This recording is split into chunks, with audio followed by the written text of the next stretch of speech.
Son las 17 horas con 22 minutos y justamente para profundizar en el tema que les habíamos planteado con esta contratación millonaria que se pretende realizar a poco más de 2 meses y medio de que finalice el gobierno en Selec, estamos ya en contacto con el asambleísta de la Revolución Ciudadana, Juan Cristóbal Lloret.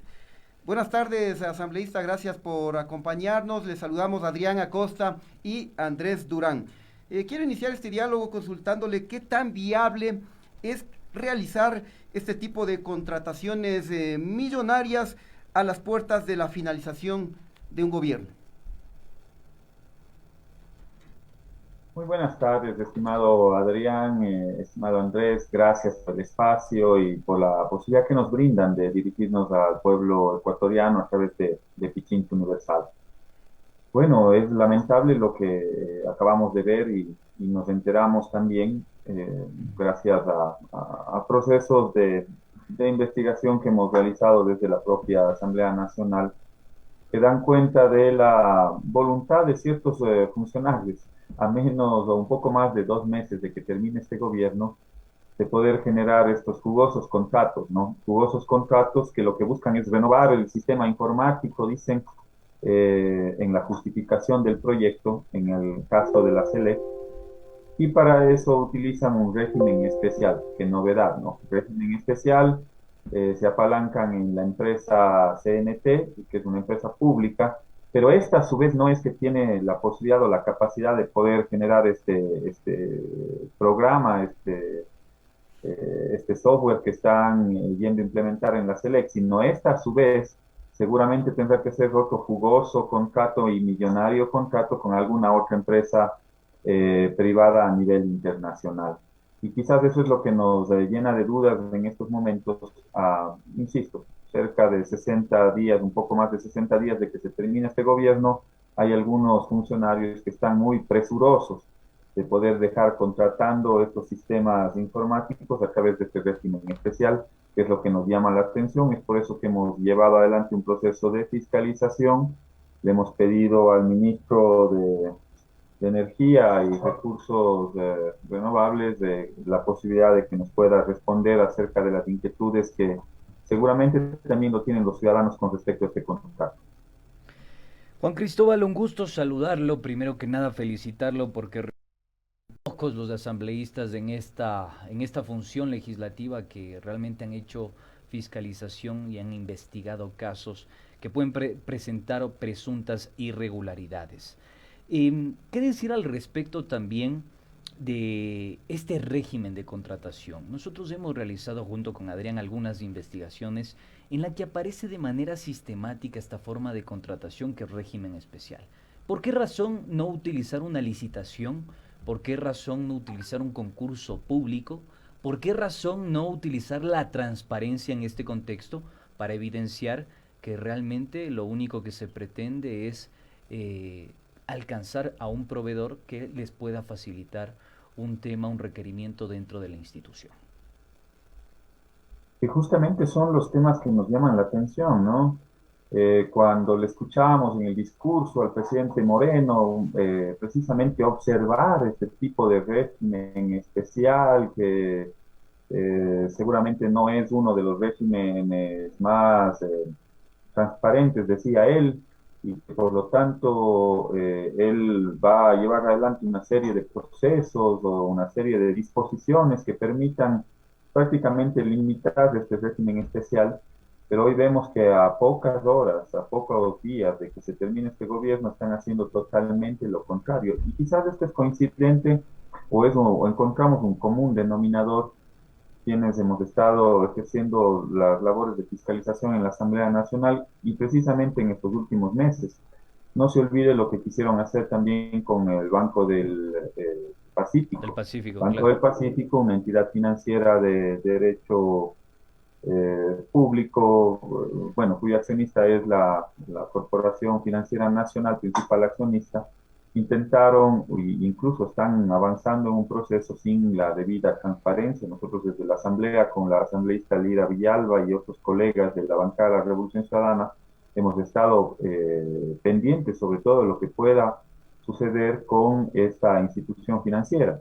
Lo mismo pretendieron hacer con la Corporación Nacional de Telecomunicaciones, con CNT. Es más, ya se contrató una empresa que pueda llevar adelante una valoración de los activos por cerca de 4 millones o $400.000, me parece, y había una comisión del 0.04%. Es decir, todos esos comunes denominadores que nosotros le hemos encontrado y lo hemos detectado, precisamente lo que conlleva es a la privatización en muchos de los casos de los activos y del patrimonio de los ecuatorianos, en el caso de empresas públicas, y en otros casos lo que buscan, como en este último de Select, es precisamente a través de un régimen especial, aprovechándose de esa capacidad que tiene la contratación pública, para contratar con otra empresa pública que es CNT, para que les pueda proveer de un servicio para la Corporación Nacional Eléctrica.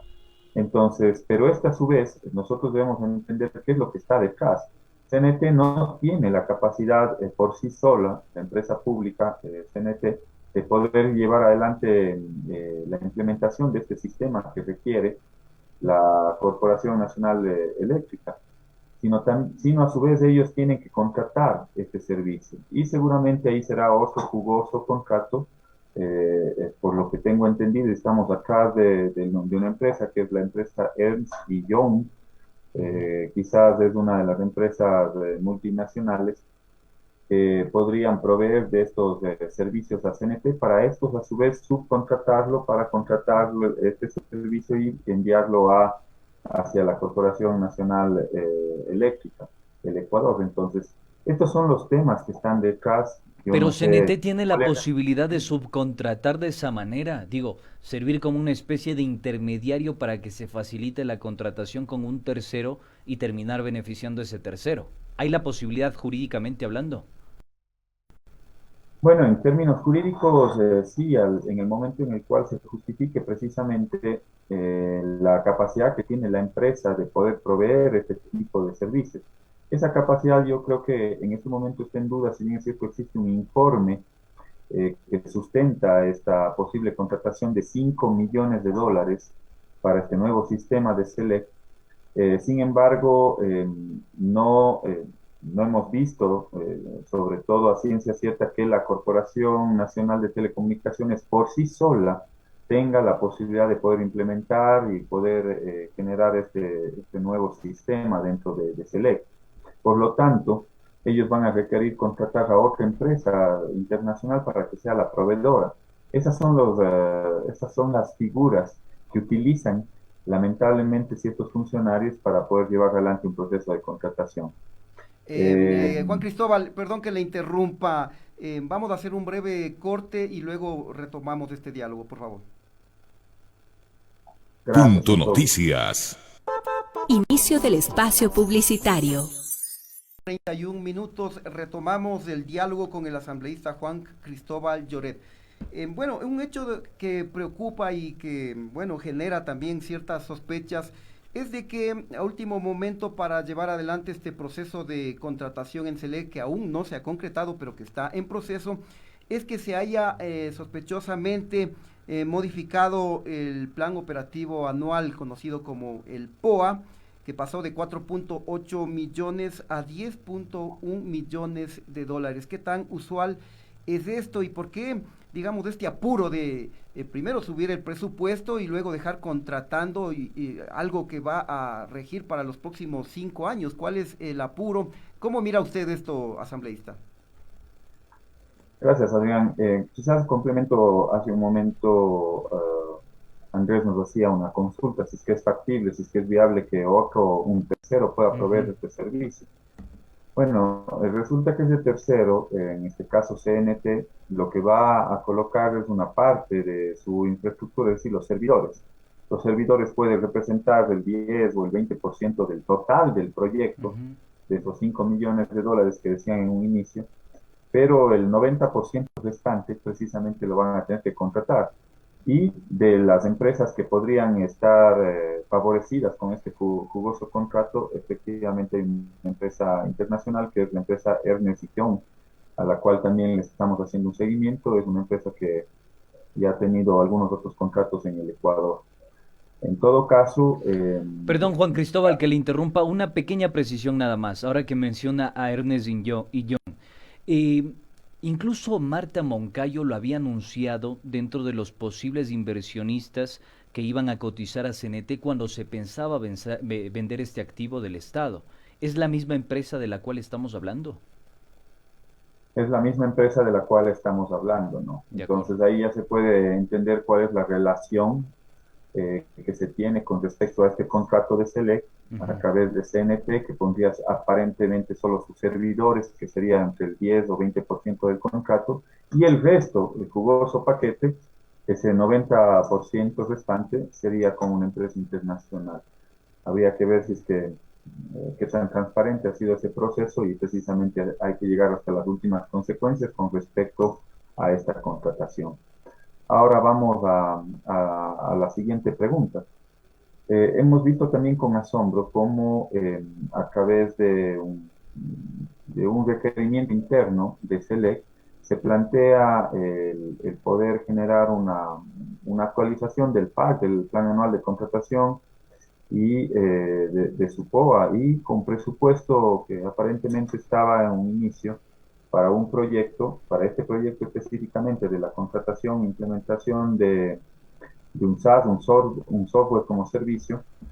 En un inicio estaba un presupuesto referencial de 5.524.000 dólares, y resulta que lo que buscan a través de esta reforma es duplicar ese valor a 10.866.000 dólares. Es decir, este es otro de los elementos que también nos llama la atención dentro de este proyecto, insisto, a última hora, menos de 90 días de que termine este gobierno, que buscan dejar generando esta contratación cuya implementación se demorará o el software servirá para los próximos años, inclusive cuando ya no esté el gobierno de turno o el siguiente gobierno en funciones, ¿no? Entonces esas son las cosas que nos llaman la atención con respecto a este proceso de contratación excelente.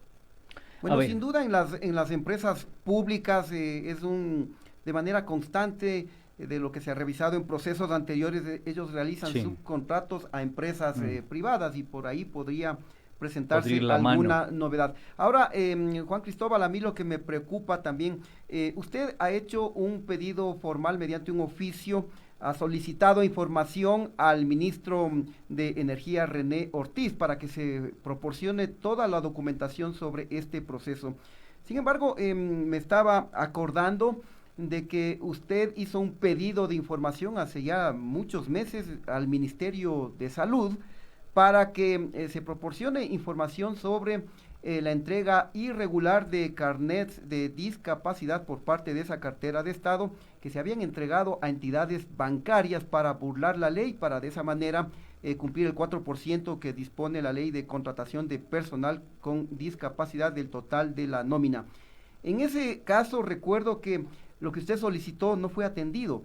¿Quién quita ahora que se vuelva a repetir la historia?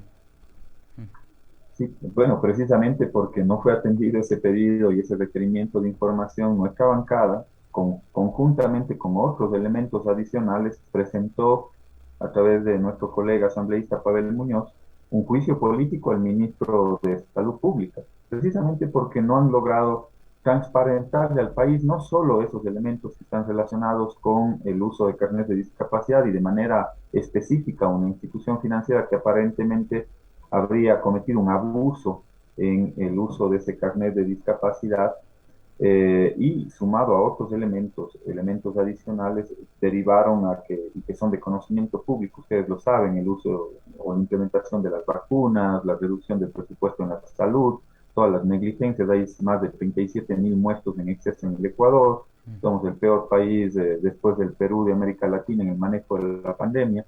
Todos esos elementos derivaron en la presentación de este juicio político. Y les digo con sinceridad, que es que el ministro Ortiz en este momento no tiene la posibilidad de poder responderle al país con respecto a este y otros procesos de fiscalización que hemos iniciado en ese ámbito, no nos temblará la mano, así como lo hicimos con el ministro Martínez, de poder llevarle adelante a un proceso de juicio político a este ministro, ¿no?